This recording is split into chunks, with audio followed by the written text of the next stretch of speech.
Assalamualaikum warahmatullahi wabarakatuh.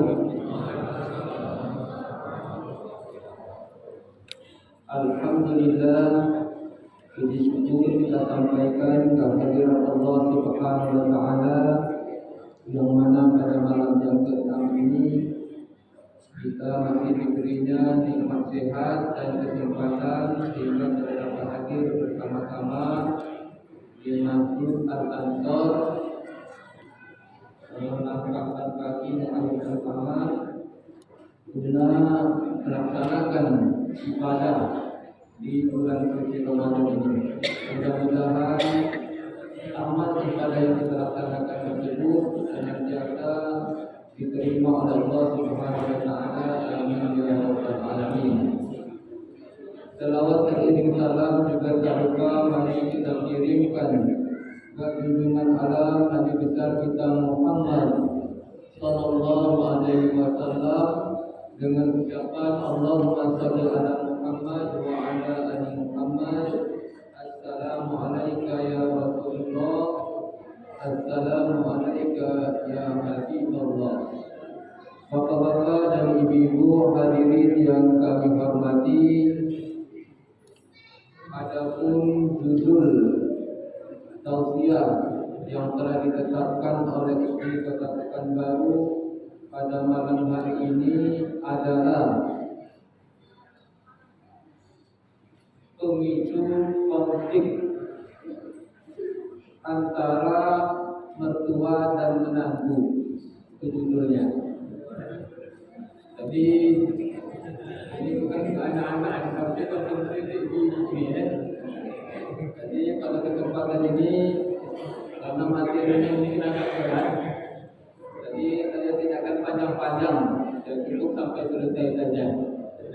Dan Bapak Ibu yang kami hormati, bahwa sejatinya pernikahan itu adalah bukan hanya menjalin hubungan atau ikatan antara dua insan saja, tetapi perkawinan itu juga menjalin hubungan yang harmonis dalam sebuah keluarga, termasuklah dalam hal ini adalah mertua. Jadi bukan hubungan antara suami istri saja yang dijalin dalam pernikahan, tapi hubungan keluarga juga perlu dijalin. Termasuklah mertua tadi, karena hakikatnya mertua juga adalah orang tua kita. Ya. Siapa itu mertua? Mertua adalah orang tua dari suami atau istri anak kita. Itu disebutnya mertua. Betul Bu? Nah, sekarang betul nih. Saya artinya kan. Jadi apa bedanya mertua dengan menantu ini? Ya. Jadi mertua itu adalah orang tua dari istri atau suami kita. Ya kan itu. Jadi mertua adalah orang tua dari suami atau istri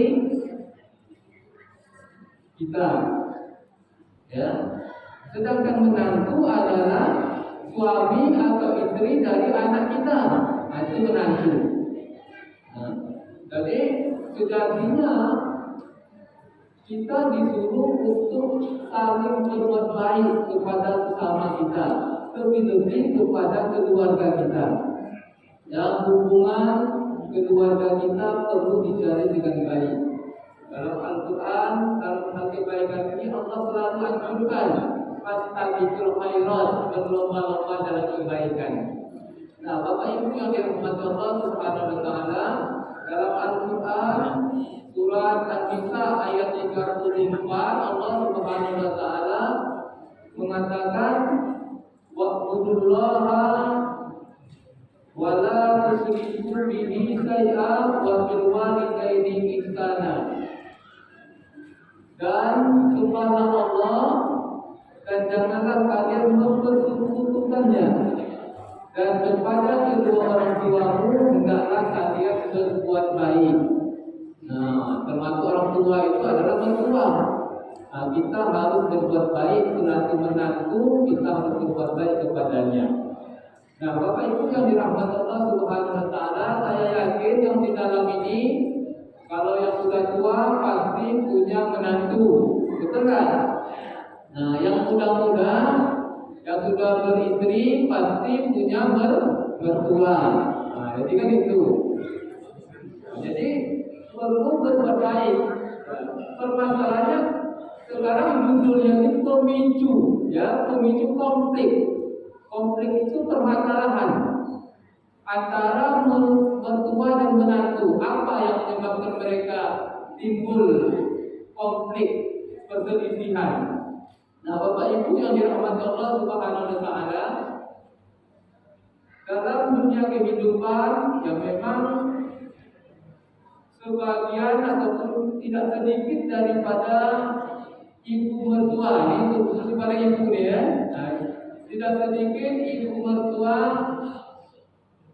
keliru ya dalam bersikap terhadap menantu dan bahkan anaknya, sehingga membuat hubungan mereka menjadi renggang.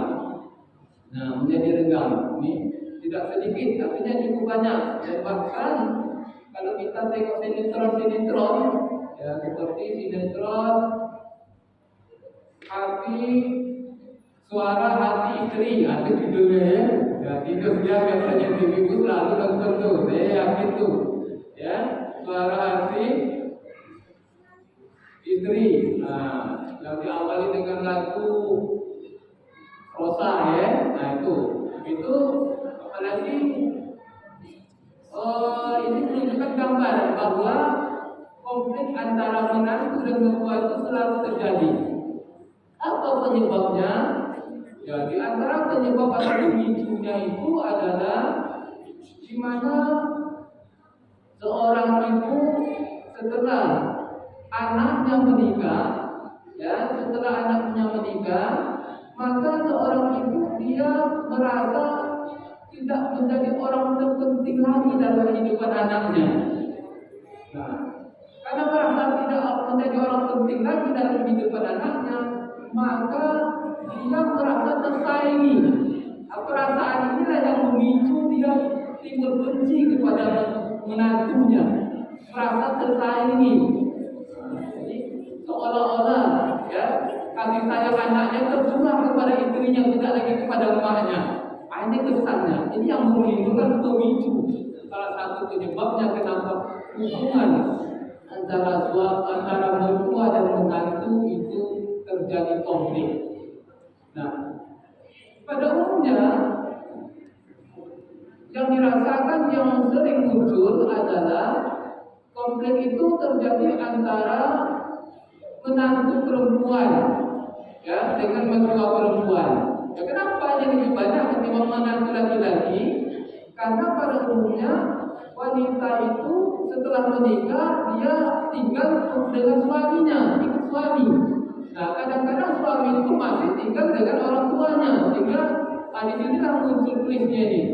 Makanya kalau setelah menikah itu, ya kalau tahap pertama karena belum mampu bolehlah bergabung dengan mertua atau dengan bapak tinggal di rumah. Tapi lama-lama hendaknya harus mencari tempat khusus, jangan bercampur, itu idealnya. Ya, idealnya tidak bergabung. Ya, seperti kalau kita gambarkan seperti pada kehidupan hewan, katakanlah ayam umpamanya. Induk ayam itu dengan anak ayam waktu masih kecil, induknya sangat sayang sekali kepada anak ayam. Tapi merasa anak ayam itu sudah remaja, maka oleh induknya dipatu-patunya itu anaknya itu supaya apa? Jangan ikut emak lagi. Ya kan emaknya bisa kawin lagi dan dapat anak-anak baru kan gitu. Itu pada ayam. Jadi dia mencari sendiri. Nah, jadi dalam kehidupan setelah berumah tangga, idealnya pasangan suami istri itu dia tidak selamanya tinggal dengan mertuanya atau dengan ayah kandungnya, tapi dia harus membuat tempat tersendiri. Apalagi kalau anaknya itu banyak, kalau bergabung itu jadi keluarga besar di dalamnya. Nah, ini sungguh luar biasa. Itu kalau bergabung maka sering cekcok di antara mereka. Kenapa? Karena saling ketemu tadi mereka cekcok. Nah, Bapak Ibu yang dirahmati Allah Subhanahu wa taala, jadi di samping perasaan tadi, merasa tersaingi, penyebab pemicu itu adalah karena mertua yaitu turut campur dalam kehidupan rumah tangga anaknya yang sudah menikah tadi. Nah, turut campur, ya.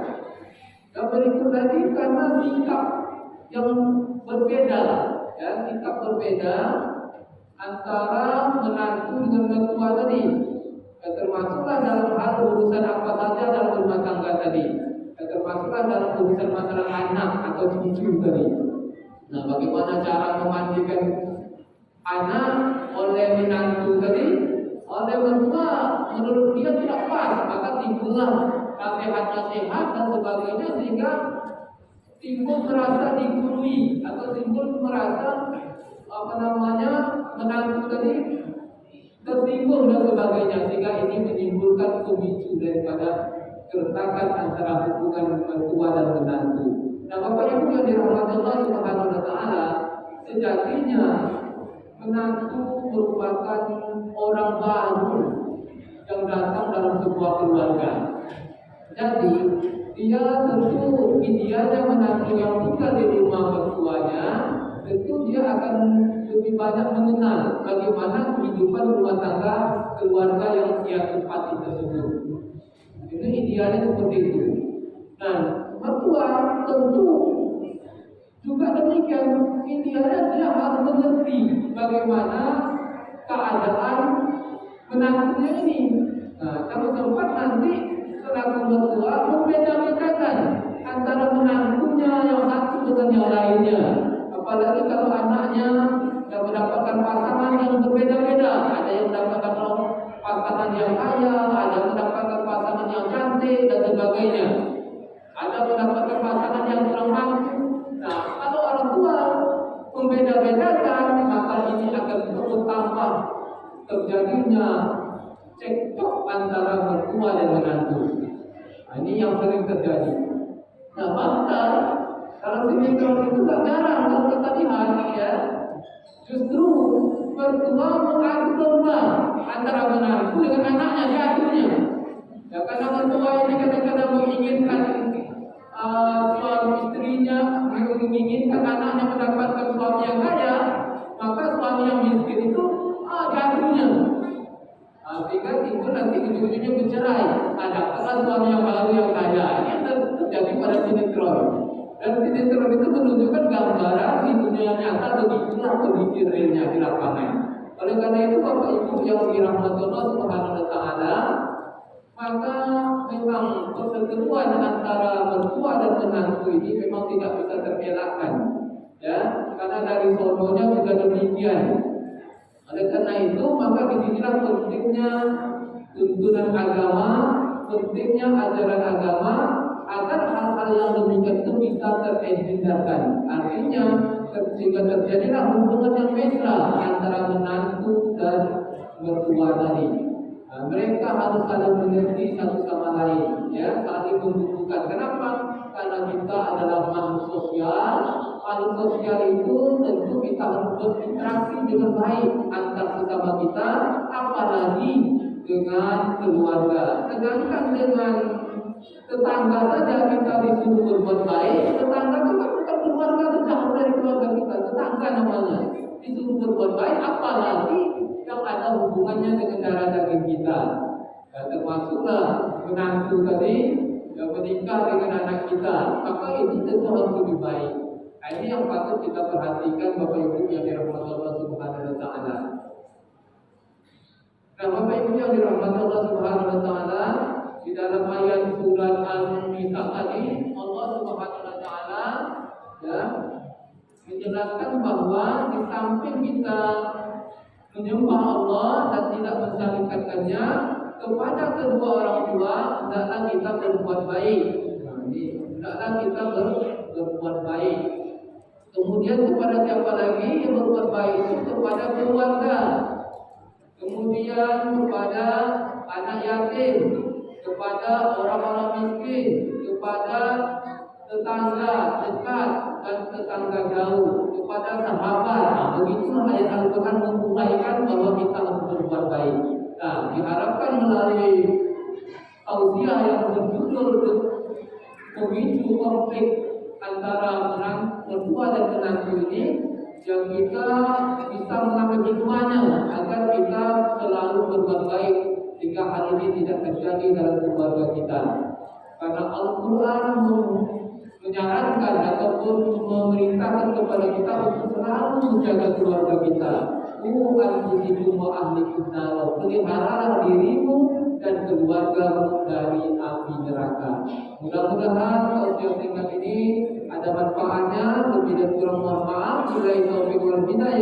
Wassalamualaikum warahmatullahi